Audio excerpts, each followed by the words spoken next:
Last 3 டேஸாக நம்ம வந்து இந்த கரூர் பற்றி பேசிட்டே இருக்கோம். கரூரில் பார்த்திங்கன்னா இவ்வளோ ஒரு பெரிய கோர சம்பவம் நடந்திருக்கு. அந்த சம்பவத்தை தொடர்ந்து அந்த மீடியாவில் வந்து ஏ தப்பு, பி தப்பு, சி தப்பு, டி தப்புங்கிறத நல்லா பேசிட்டே இருக்கிறோம். நம்ம வந்து ஆஸ் எ பப்ளிக்காக நம்ம என்ன பண்ணோம், நம்ம என்ன தப்பு பண்ணோங்கிற யாரும் பேசவே இல்லை.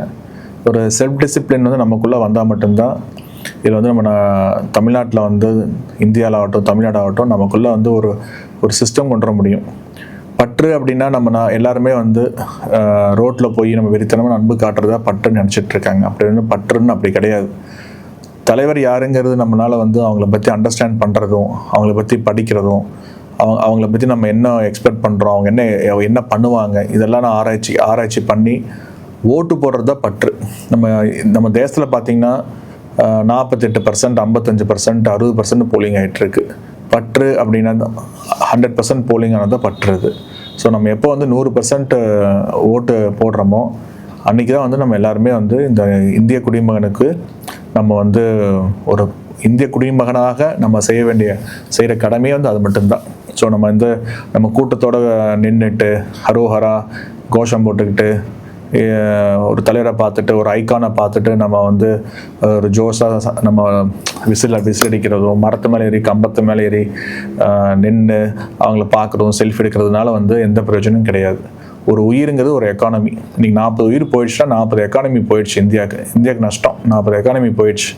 ஸோ இது ஸ்ட்ராங் பண்ணும் அப்படின்னா நம்ம வந்து பக்தி வந்து வீட்டிலேருந்து பார்த்துக்கணும். அதே மாதிரி நிறைய பேர் பார்த்திங்கன்னா இன்றைக்கி ஊடகத்தில் பார்த்திங்கன்னா விஜய் அண்ணாவுக்கு வந்து நிறைய பேர் வந்து சப்போர்ட் பண்ணுறீங்க. Really very happy. ஒரு ஐகான் வராரு, ஒரு ஃபிலிம் இண்டஸ்ட்ரிலேருந்து வராங்க.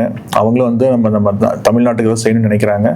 பட் அதே மாதிரி இப்போது இந்த சம்பவம் பார்த்திங்கன்னா ஒரு செகண்ட் லெவல் பிளேயர்ஸே வந்து ரொம்ப இல்லை அவர்கிட்ட. ஆக்சுவலி அது எல்லாமே இம்ப்ரூவ் பண்ணணும். இப்போ நானே அவருக்கு ஓட்டு போகணும்னு ஆசையாக இருந்ததுன்னா ஒரு ஐகானுக்கு ஓட்டு போகணும்னு ஆசைப்பட்றேன். நான் சரி விஜய் நான் போடலான்னு சொல்லி ஆசைப்பட்றேன் அப்படின்னா எந்த ஒரு பேஸில் நான் ஓட்டு போடுறதுன்னு யோசிச்சுட்டு இருக்கேன் நான்.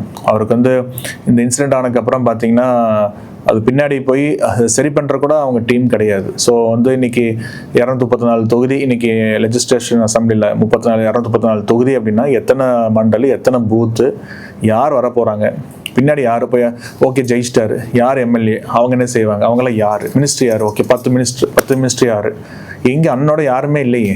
இப்போ இருந்தால் தானே வந்து கான்ஃபிடென்ட் வரும். நம்ம இப்படியே வந்து ஜேனா எப்படி பண்ணுறது? ஒரு பிஸ்னஸே வந்து ஒரு பெரிய க்ரோர் கம்பெனியாக இருந்தால் கூட அதில் ஒரு ஆர்கனைசேஷன் இருக்கும்ல. மேலே வந்து சேர்மன் இருப்பார், பிரசிடென்ட் இருப்பார், ஜாயின்ட் மேனேஜர் இருப்பாங்க, வைஸ் பிரசிடென்ட், ஜாயின்ட் செக்ரட்டரி, இப்படிலாம் இருந்தால் மட்டும்தான் அந்த ஆர்கனைசேஷன் க்ரோ ஆகும். ஸோ வந்து இந்த இடத்துல பார்த்திங்கன்னா நீங்கள் வந்து அவருக்கு பின்னாடி நிறைய பேர் வந்து உயிர் கொடுத்துட்ருக்கீங்க. உயிர் கொடுக்குறது வந்து யூஸே இல்லை.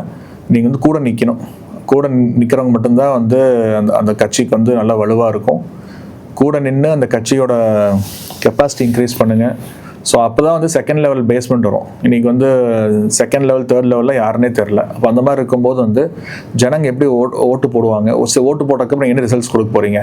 இந்த க்ரௌடே வந்து நீங்கள் வந்து 40 பேர் இழந்ததுக்கப்புறம் அதிகபட்சம் உங்களால் வந்து மௌனமாக இருந்து உங்களோட ஏக்கத்தை வந்து டெலிவரி பண்ண முடிஞ்சதை தவிர்த்து இது ரிசல்ட்ஸ் கொடுக்க முடியல. நாளைக்கு வந்து தமிழ்நாடு அப்படின்னா எவ்வளோ பெரிய ஆர்கனைசேஷன், எவ்வளோ பெரிய எக்கானமி, எத்தனை பெரிய பரப்பளவு, எத்தனை பாப்புலேஷனு, எவ்வளோ பெரிய பிஸ்னஸ்ஸு, நாளைக்கு எப்படி வந்து நீங்கள் டேக்கிள் பண்ண போகிறீங்க? இதுக்கு நீங்கள் விளக்கம் கொடுக்கணும் நீங்கள்.